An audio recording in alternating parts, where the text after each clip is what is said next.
Yun, good day everyone. Whichever time you're watching this, I'm going to continue discussing the intermediate commands for Microsoft Excel.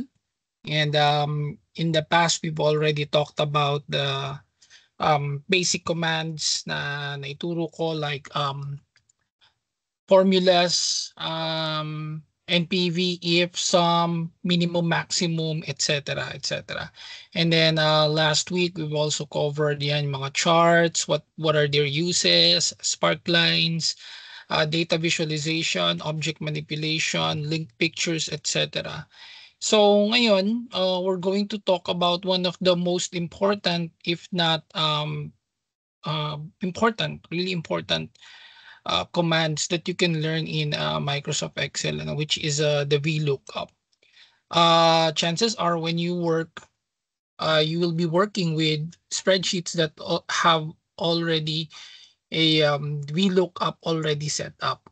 Okay, so yan, to go straight to our discussion, ano ba yung VLOOKUP?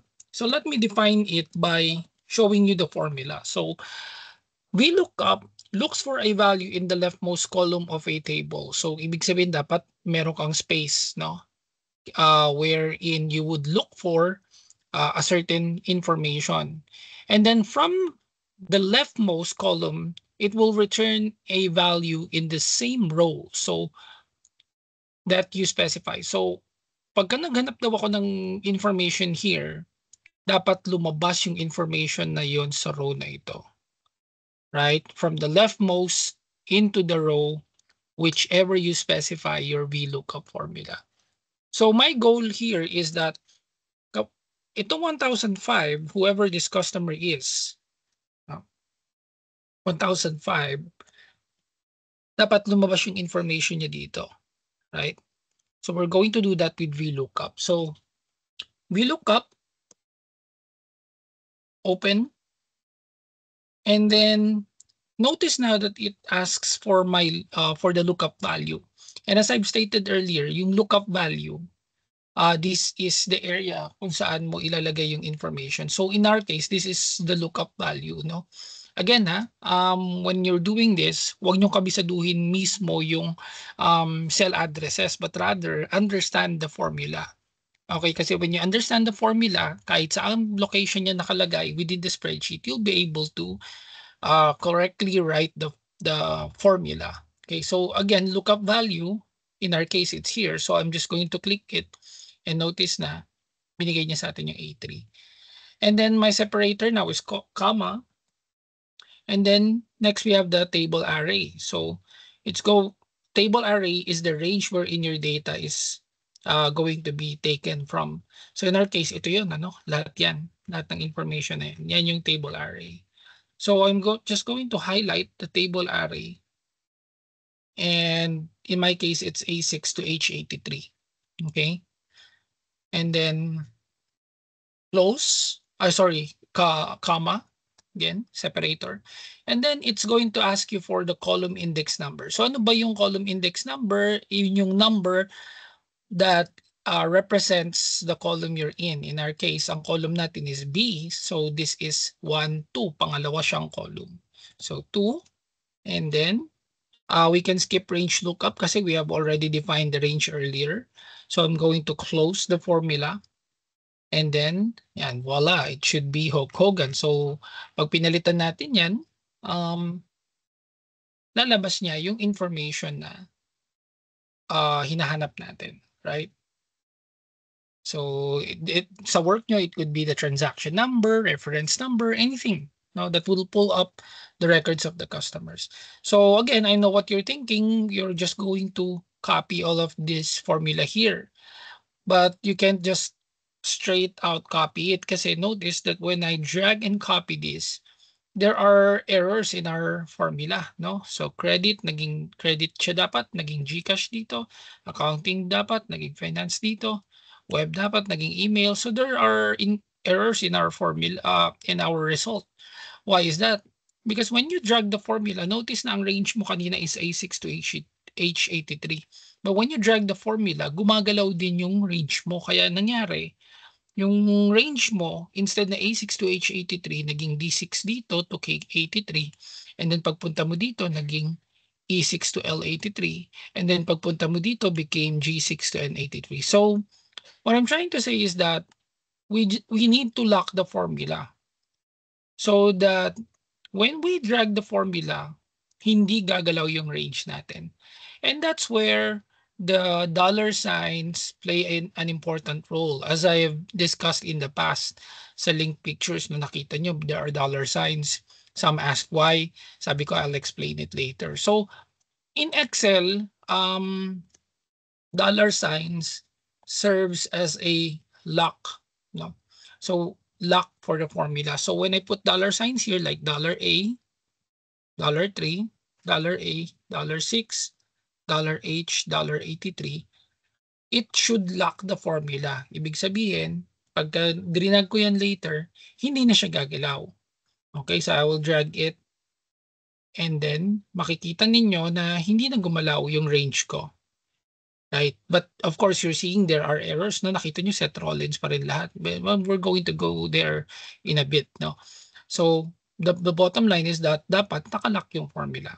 So wala na tayong problem din sa range natin because we have placed dollar signs to lock our formula. Now, ang kailangan na lang natin gawin is that we will change the column numbers. So this is C, this is column 3, this is 4, 5, 6, 7, 8. So papalitan mo lang lahat yan. 4. And this is 5. And this is 6. And this is 7. And this is 8. So yan. And then you're just going to change the format para mag-reflect yung 1,000 pesos, a peso sign. And then here for the time. So it would reflect the time properly. So if you would test it, it's working.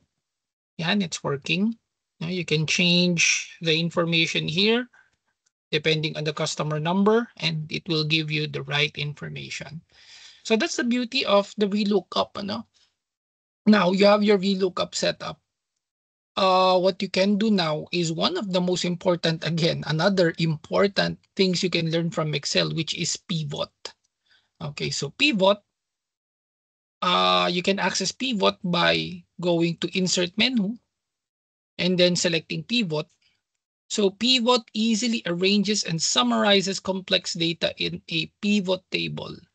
So ang role ng pivot is to give you reports, give you table automatically, right? Give you data visualizations then, pwede mo siyang gawin. So again, insert pivot table and then I'll just select from table range and it automatically selects my information here. So if you want to change this range, pwede nyo naman gawin yan. But in our case, this is right. So I'll just press OK. And then it gives me an empty sheet, a new sheet. And then the pivot table fields. So let's say your boss asks you what are the products. You can just simply click on the product from the fields and then lalabas na yung mga product natin, right? And then gusto ko makita yung mga payment for, gusto ko makita yung amount rather for those products. So you can click the amount and then drag it in the values. And then just change its field settings into sum. And then just change the format into peso. So yan na yung mga products natin, ano? You can also change this into whichever pre-templated designs na available. So yan na siya. Marami diyang available, no? You can just select it. So that's the beauty of the pivot table. You can add more fields if you want. Yan, you break it down by the payment method, no? And as you update the information, nag-update din yung data mo. So let's say meron tayong finance out na product, right? So tinanggal natin yung one of the products is Disney Plus. So for example, tinanggal na natin yung Disney Plus, it has been phased out. So we deleted it. So when you delete it, you go back here, yung Disney Plus na yan should be taken out. All you have to do is just refresh your data and then nawala na yung Disney Plus. Kasi again, the pivot table updates as you update your raw data. Okay, so magdagdag ka ng magdagdag dito, magbawas ka ng magbawas, lahat yan, it's going to reflect in your pivot table. Okay? So that's for VLOOKUP and pivot table, and I hope you learned something from this video. I hope you practice this. And yan, sana magamit ninyo siya in your work. That's it. Thank you so much.